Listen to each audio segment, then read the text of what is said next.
nuclear war breaks out, this could be the end for them. Blood for blood. Rockets over Tel Aviv. Military base underneath a hospital. I mean, like, who does that? You guys ready for nuclear summer? Sorry, I'm about to go scorched earth. Too real. Okay.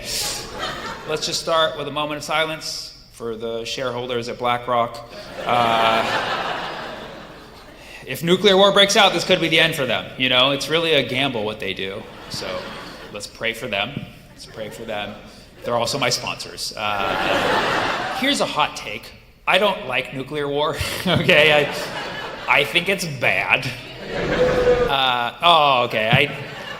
Listen, this is open dissent, right? You know, I welcome different opinions, but, no, there's no but. I don't like war. I don't like war in general. I'm just generally not a fan of war or violence. And I never want to be the one cheering war on, you know, even though all my Congress people do it.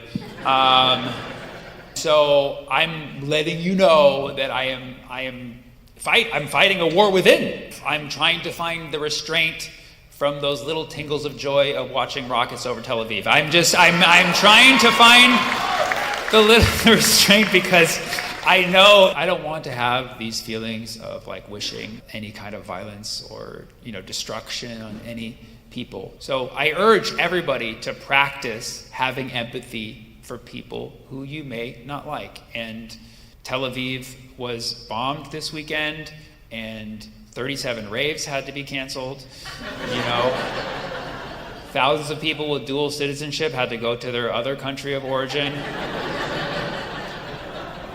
And I don't know if you know about the Israeli government, but they put their people in danger. Apparently, they built a military base underneath a hospital. I mean, like, who does that? Right? Like, this whole time in Gaza, Israel would just bomb things, be like, Hamas is there, Hamas is under the hospital, Hamas is under the school, Hamas is under that child right there. Like, they would do literally all of that. And it turns out every accusation is a confession. It's reported that there's a military base under one of their giant hospitals in Tel Aviv. Is Israel Hamas? Oh my God.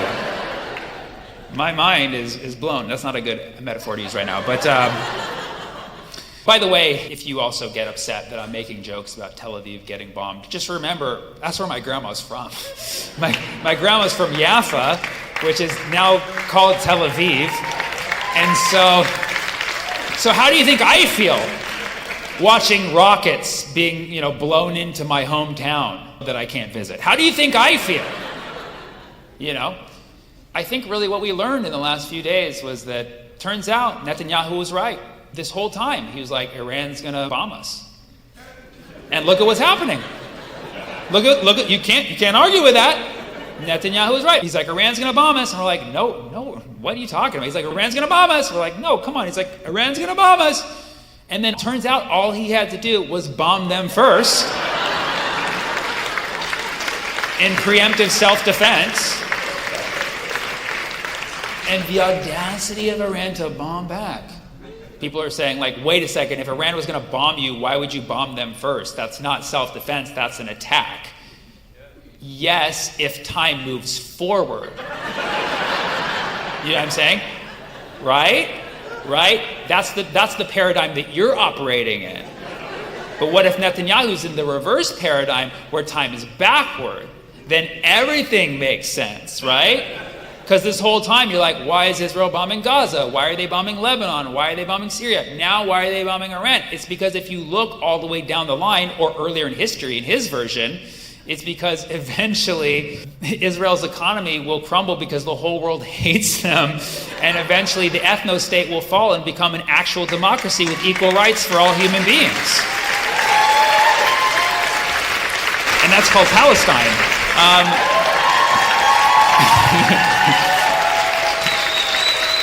That's not a threat. I'm saying that's what happened in the past, in Netanyahu's mind. Okay? Time in reverse. Israel attacked Iran on, why am I saying Iran? I'm talking like a politician, right? Israel attacked Iran last Thursday.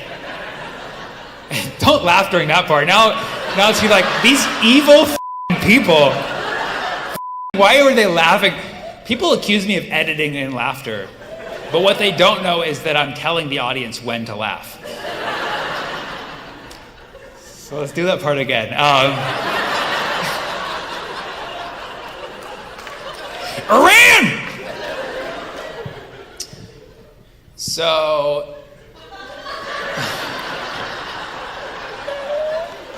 they're like, how is the audience laughing at a time like this? Fucking asshole.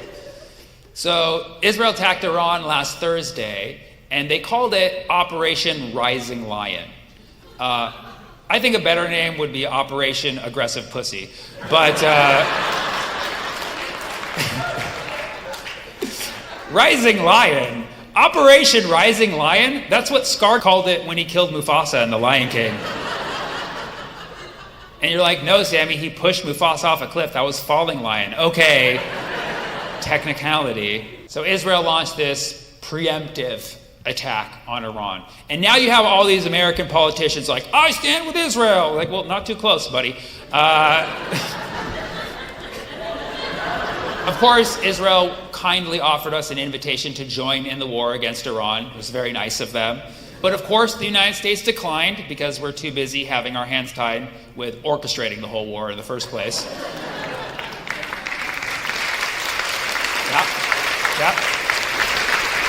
Yeah, if you want proof, this is a real thing. I saw it on the internet. The night that Israel attacked Iran, there was a spike in pizza sales right next to the Pentagon. Yeah, and apparently there's an app that tracks that, and they've measured that happens every time some giant military operation happens that the United States claims not to be involved with.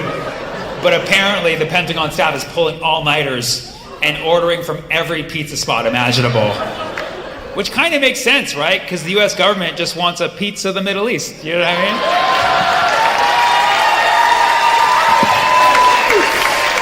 mean? For years, there's been this back and forth with Israel and Iran, right? And every time, Iran has to end up exhibiting the restraint, right? You've seen it. Like, Israel has bombed with inside Iran before, and Iran will like send a bunch of rockets that'll just like do a parade and scare people and nothing will happen. So I thought, okay, Iran's gonna do the restraint thing again, very calm. And then I woke up Friday morning and I noticed that Iran's military has a Twitter account. Yeah, and I checked, it's real. I asked Grok and everything. Iran has a verified military account, and it's all in English, which is quite scary. They know who their target audience is, basically. They're speaking directly to us. And so I woke up the next morning like, oh, Iran's going to show restraint. They always do. They're calm. You know what I mean? I know so many Iranian people. They're so calm, you know? And then I wake up and I look at Iran's Twitter account, and it's like blood for blood. And I was like, oh, shit. It's about to get real, dude. Follow the account. They're just basically talking mad the whole time in English. It's crazy that this is how war is in 2025. Right? Can you imagine like if Japan had a Twitter account in the 1940s? Like Pearl Harbor, do you hear that buzz coming? Like, what? Pray for Japan. It's kind of how it would be, right? Like if you're familiar with World War II, Pearl Harbor was a preemptive attack because they couldn't work out a deal with negotiations, so Japan felt like they had to attack. You know, that would be like nowadays our politicians would be like, I stand with Japan, you know, and I love Japan, great country. I didn't know them back then, you know what I mean? But yeah, I mean, how did that whole thing end up for them? Okay, that's bad joke. Iran does not have nukes, okay? They've said it many times. The UN has inspected them. There's not nukes there, okay? Like for years, Israel was like, Iran's got nukes, they're making nukes. And Iran's like, no. America's like, Iran has nukes. And Iran's like, no, we don't. And then they sent in inspectors and they're like, yeah, they got no nukes. And the Ayatollah's like, I told ya.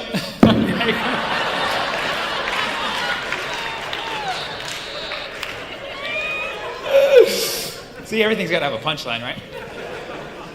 Because it should be Farcical. Oh, I like that. That's good. That's good. Such an elite reference, though. It's very farcical. You know I love that shit.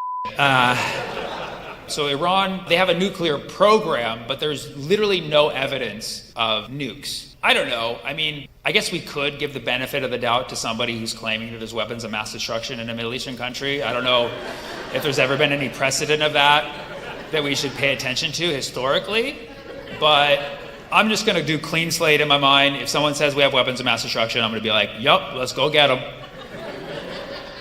Iran does not have nukes. They have a nuclear program where they're currently enriching uranium, okay? Uranium, which is one of the possibilities to make a nuclear bomb, but it has to be a certain level of enrichment.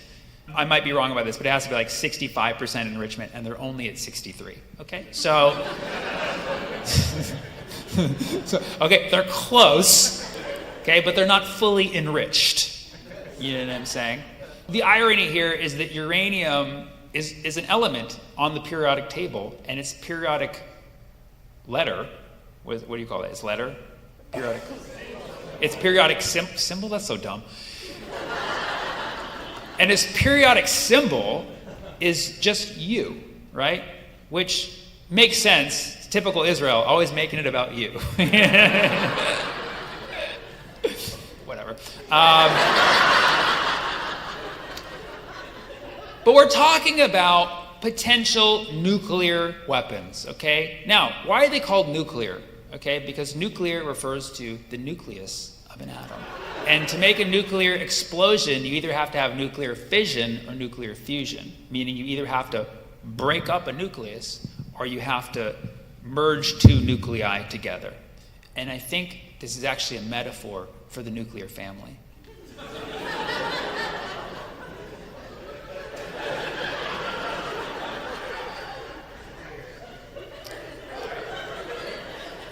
Because right now, the birth rate in America is lower than ever before.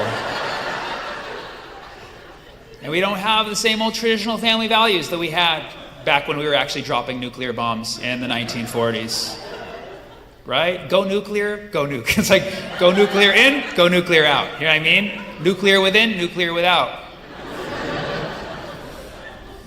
What I'm saying is stop tearing apart the nuclear family. That's a message for ICE, actually. Oh, now you're on board.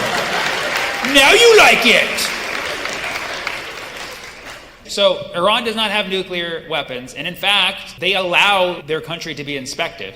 Israel, on the other hand, does not. Did you know that?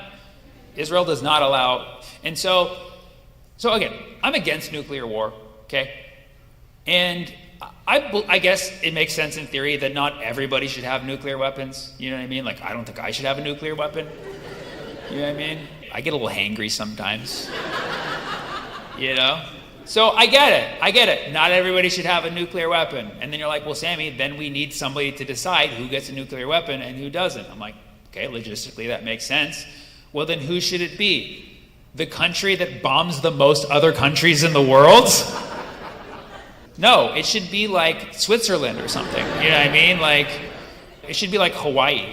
You know, like, I think Hawaii should decide who gets bombed and who doesn't. Right? Mahalo. We know at the end of the day that, like, this whole conquest of the Middle East goes beyond one country or one government or one political party. It goes deeper into the Western world's economic imperialism of the world. You know what I'm saying? And yeah, it's not just about the Middle East. You see it, you see it in Asia, you see it in Ukraine, like you see it in all these other places in the world. And in this particular instance, we're fixated, or we claim to be, caring about uranium. The irony here is that when uranium is oxidized, it actually appears as a black rock.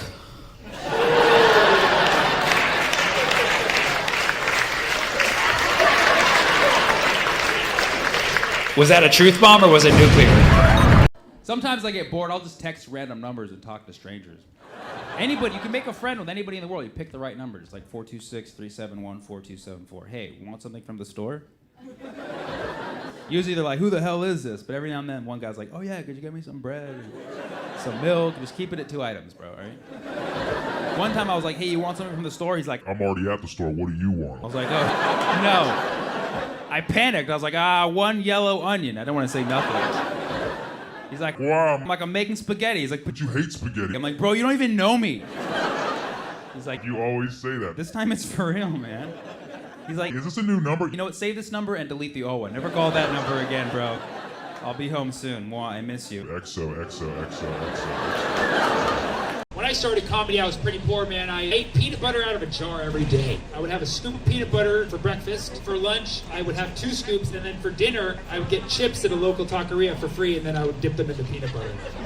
The taqueria hated me. I never ordered anything. I just got chips. And now, you know that I've moved up. I'm doing well, because I do the exact same thing, but with almond butter. I moved up the nut hierarchy. Everybody knows there's a hierarchy of nuts. Peanuts are at the bottom. You know peanuts are at the bottom. They're not even a nut, bruh. They're a legume. That's a knockoff nut right there. That's a bean posing as a nut. It's a sneaky bean. That's why Mr. Peanut wears a top hat and a monocle. He's in disguise. And they're deadly. You know, peanuts can kill 1% of the population. 1%, not the 1%, unfortunately. But a 1%. I feel bad for the peanut allergy people, man. You get nervous in every Thai restaurant you go into. You can't even have a PB&J. You can only have a J. And then people make fun of them, too. It's always like the older generation who doesn't get it. Like, what's up with these peanut allergy? Back in my day, we didn't have that. Like, yeah, you did. They just died. That's what happened. So you got peanuts at the bottom, then you move up the nut hierarchy. The first nut is the cheapest. You know, it's hazelnut. If you eat Nutella, you think you're fancy. You're still at the bottom of the nuts. After hazelnut, you have pistachios. Pistachios, which are the nut of every Middle Eastern dad. If your dad doesn't eat pistachios, he eats Middle Eastern. Pistachios, you eat them, it goes straight to your chest hair. It doesn't matter who you are. You will grow chest hair with pistachios. So after pistachios, you have walnuts. Now you're in the middle. Walnuts are like the wall between the poor nuts and the expensive nuts. Walnuts are the wall of the nuts. Or just a good term to describe somebody who loves walls. You're a walnut. Which is 70 million Americans. But so you have the walnuts. Then above that, now you're at the first rich nut. You got the cashews. Cash, bro. Cashews. Now you're rolling in it. You got cashew butter, you're like, I don't even need to eat them one by one. I just smash them.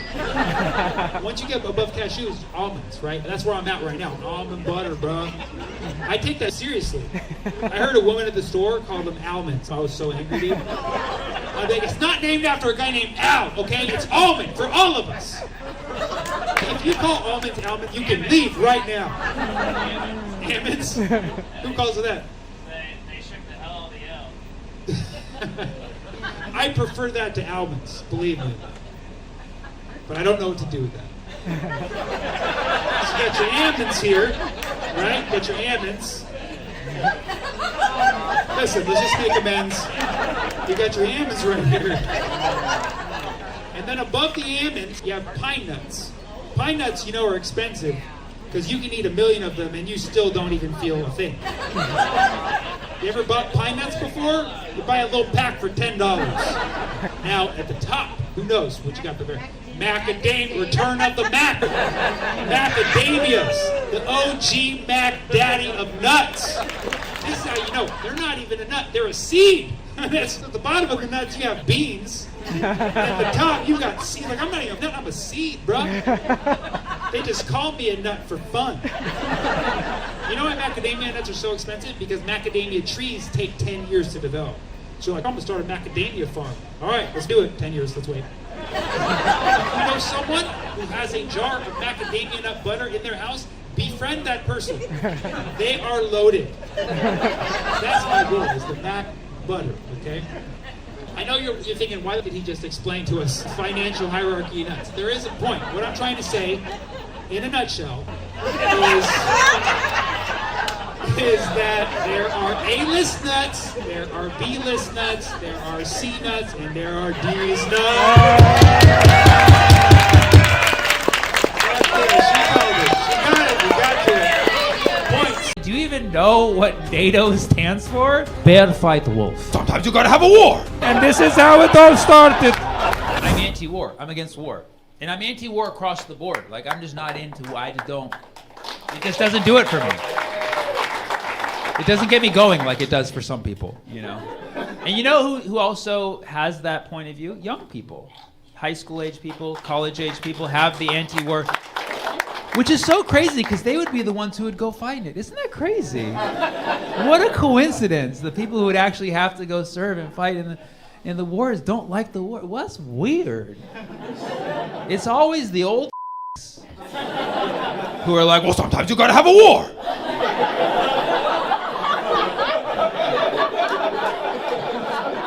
Sometimes the war is justified.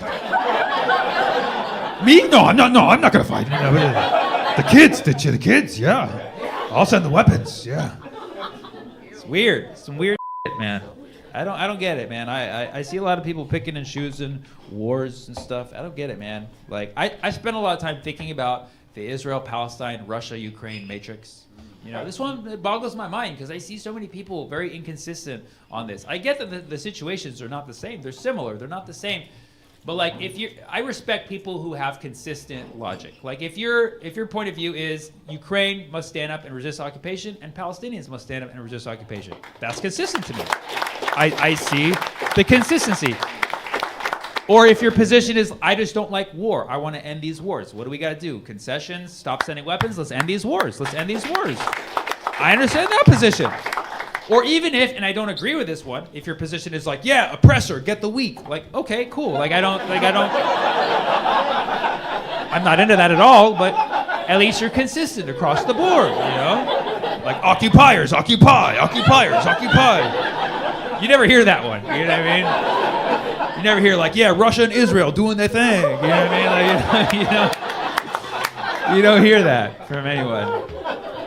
What you most often hear is, yes, Ukraine, stand up, resist occupation, but Palestinians, let it go. What are you doing? What are you doing? And that's like all of our politicians. It's crazy. Well, I guess it's not crazy if you understand how lobbying works. Yeah. Once you hear about the APAC, you're like, oh, okay, I get it. Our politicians are getting paid off. That makes sense. And not big checks either. You're not really, like, very sad. Like, somebody take care of these politicians. Like, Venmo them to say something nice for once. But, like, yeah, because APAC, you know, pays politicians, and they speak out on behalf of Israel. And, you know, Russia's not doing that. Can you imagine if there was a Russian, like a Putin pack? Like, there could have been a Putin pack, and then suddenly, like, the tone of the Congress would change. Like, yeah, Russia has the right to do whatever it wants. They would have Putin come out and speak for Congress. Can you imagine that, having a full-on war criminal speak in front of Congress? They would do that. Right? How do you get that to happen? Putin pack. Okay? And then, you know, Putin would come out and speak, and Putin only speaks Russian, so he'd just be doing 2 hours in Russian. They'd be like, yeah! This is good stuff! You Venmo me later? Venmo? Okay, Venmo. But, you know, it is very interesting to me. I tell people, if you ever have 3 hours to kill, I highly recommend you watch Vladimir Putin's interview with Tucker Carlson. Yeah, it's all in Russian. You'll learn nothing. But you see what great lengths Vlad tries to go to try to convince the world why his people have the rights to their land. You're like, this sounds vaguely familiar. He tells a 2-hour version of Russia-Ukraine's history from his perspective. He gets real creative. He like writes a full-on screenplay. And he gets into it. He's like, external scene. Siberia. 3,000 years ago. Bear fight wolf.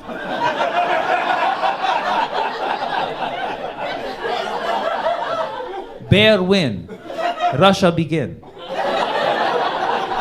Bear drink vodka. It was a good day. End scene. Scene 2. External scene. Siberia. 2,000 years ago. Birds suddenly fly out of sky and take fish from bear hand. Bear say, who are you, bird? Who are you, bird? bird say, I crane. He said, Ukraine, and this is how it all started.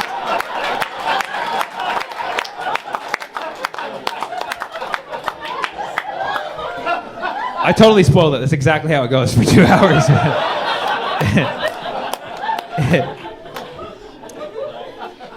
No, admittedly, I don't know as much about Russia-Ukraine as I do about Israel-Palestine, admittedly. But I do know enough to know that this recent war with Russia-Ukraine could have either been prevented or stopped a long time ago by our country, the United States of America, but it has not been for greed reasons or whatever our whole thing is, right?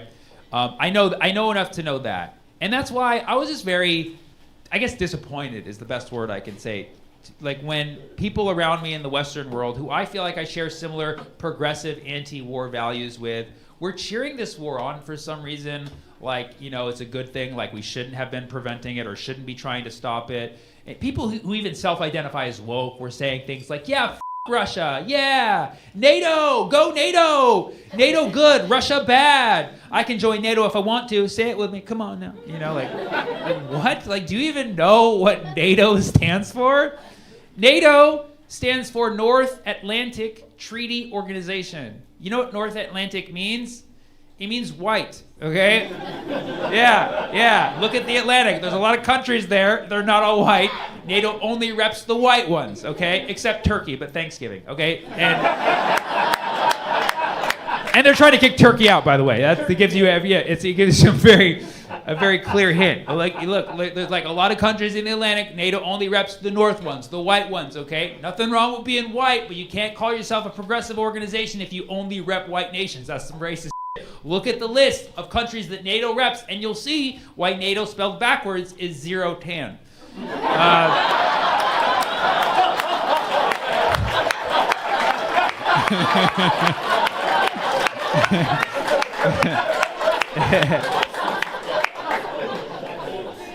Man. Just saying, once you hear about what they're doing down south, you'll be shitting bricks, all right?